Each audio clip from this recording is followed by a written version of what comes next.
Akavubo akanene akabba omwana wa boosi waako mu Kalaba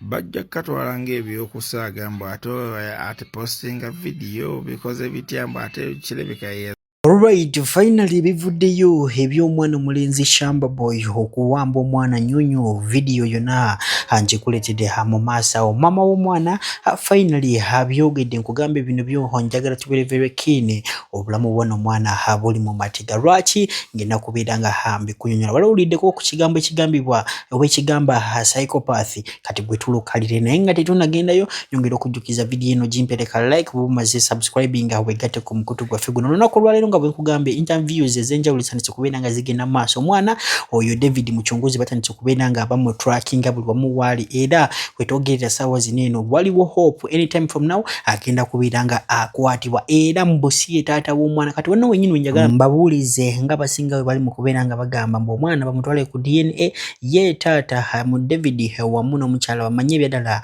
omwana yawaani, kubanga mujjukire bulungi kigambo kubeera nga omwana we wabeera wa Muchunguzi bate bagenda kumusiba ebbanga ddene, kubanga ebyaddala abayina rights ku mwana we. Njagala owulize Good Life Eddie wamu n'abalala abenkuletedde baganda b'omwana oyo basobole kubeera nga bakunyola biki ebyatuukawo amazima ebyaddala. Sokola Akavubo akanene akabba omwana wa boosi waako mu Kalaba bajja kukatwala ng'ebyokusaaga mbu ate postinga vidiyo bikoze bitya mbu ate kirabika ye yazaala mu boosi we.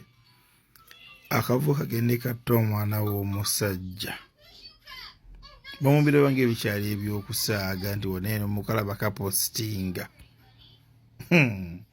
Omuntu akubbira omwana taba muntu, nze kyemmanyiiko. Omuntu yenna neeyigeza mu kukubbira omwana taba mu kusaaga aba mutemu.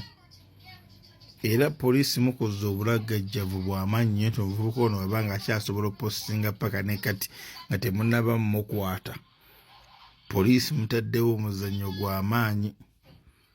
Omuntu akubbira omwana tabeera mu kuzannya. Nze mbabuulidde wonene ekitta abaana lwoyo kyatabukira lino nga battira abaana entebe nga babbi basaba ssente mubirabanga ebyokusaaga ssente nga muziweereza ne bamaliriza nga n'omwana bamusse. Ensonga z'omukazi zizita ku kitimba agaana gakulo ne gazifuula ate ng'ezo. Alaikum warahmatullahi wabarakatuh. Ensonga za Shamba Boy zifuuse ensonga za Shamba Boy.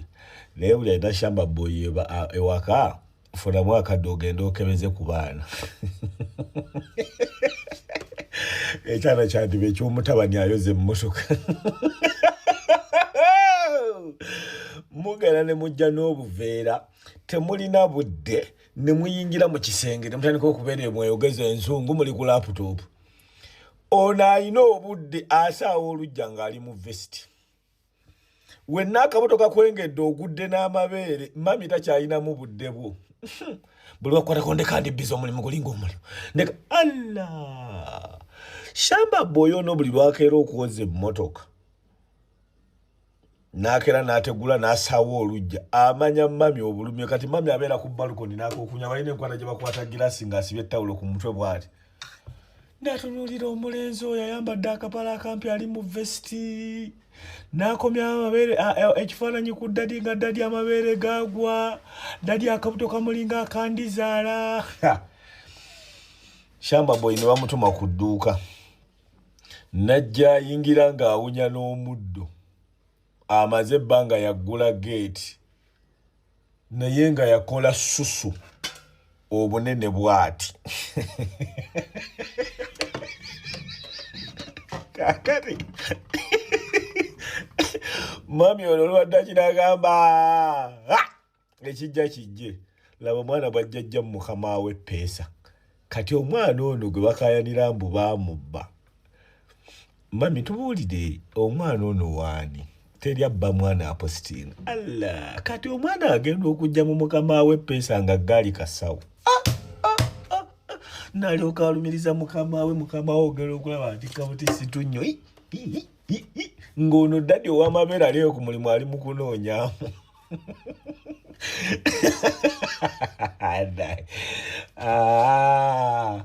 Ate ekirezi kino kireefolo Shamba Boy omanyi bw'olwa nnyo n'omuntu omufaanagana kati omwana ono aludde nnyo ne Shamba Boy ono bafaanagana. Omwana ono aludde nnyo ne Shamba Boy bafaanagana. Buli alina Shamba Boy ewaka nga tetunnagenda mu nnaku nkulu basindika waka. Genda okebeza abaana. Bagenda okudda ng'olina abaana bana. Kalugeze kati olinawo abaana bane waka.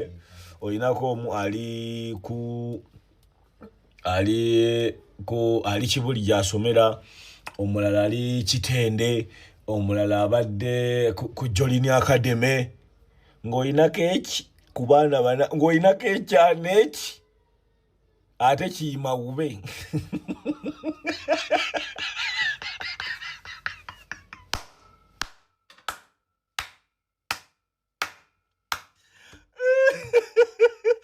Banango ogenda okwadiwe yal'ogula najjolo ng'olinako ekyana eki ng'ate kiyima wube. Allah oba oluzadde so mugende mukebeze abaana Shamba Boy mumugjeeko ekifuba nga temunnamukwata mu comment ze baddamu abantu nti what omwana yabadde wa house boy nti omwana afaanana house boy yatuta omwana mu Christmas mu holiday tebasasula bakozi.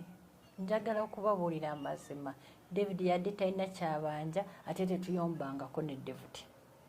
Omwana wa David nti David ye taata w'omwana omwana afaanana David yatute n'omwana we abatikitoko ababuuza ye taata w'omwana oyo aliwa nga talabikako. Kati omwana ye waani wa David wa taata wa mwana afaanana David. Bigambo byammwe bigambo bya TikTok. Bigambo bya TikTok. Naye abantu aba responsible, abantu abazadde tasobola kwogera. Abantu naye bya TikTok era ensonga za TikTok wezibeera wabaawa buli omu alina abantu bavuddeyo bapostinze omwana oyo besimanyi nabemmanyi nabesuulirangako bapostinze omwana abantu banyonyeza omwana kyenjagala obeebazaako abantu banyonyeza omwana.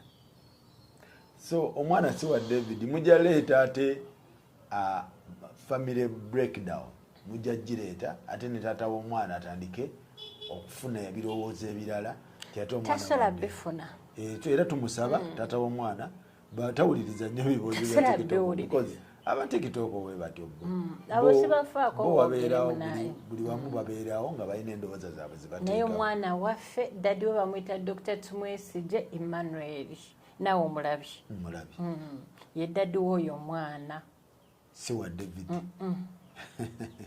Ate waba mwana we ate kati alina kujjako masimu yandibadde tajjako na simu kati bw'aba yatutte mwana we kale ajje.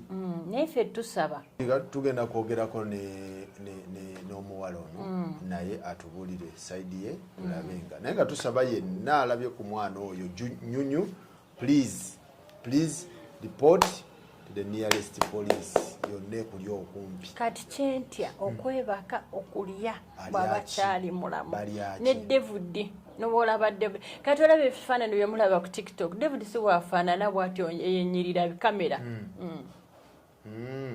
eyo kamera. Alright, tweyanza nnyo tweyanzeege Sandra tusaba Katonda abeere nga omwana wo omufuna. Nze kyemmanyi ndi sure omwana wo tannafa omwana wo akyali mulamu. Nsaba buyambi kunyamba omufuna. So yenna asobola okuyamba ku mukyalo ono tusaba abeere nga omuyambako tulabe ng'omwana we alabika.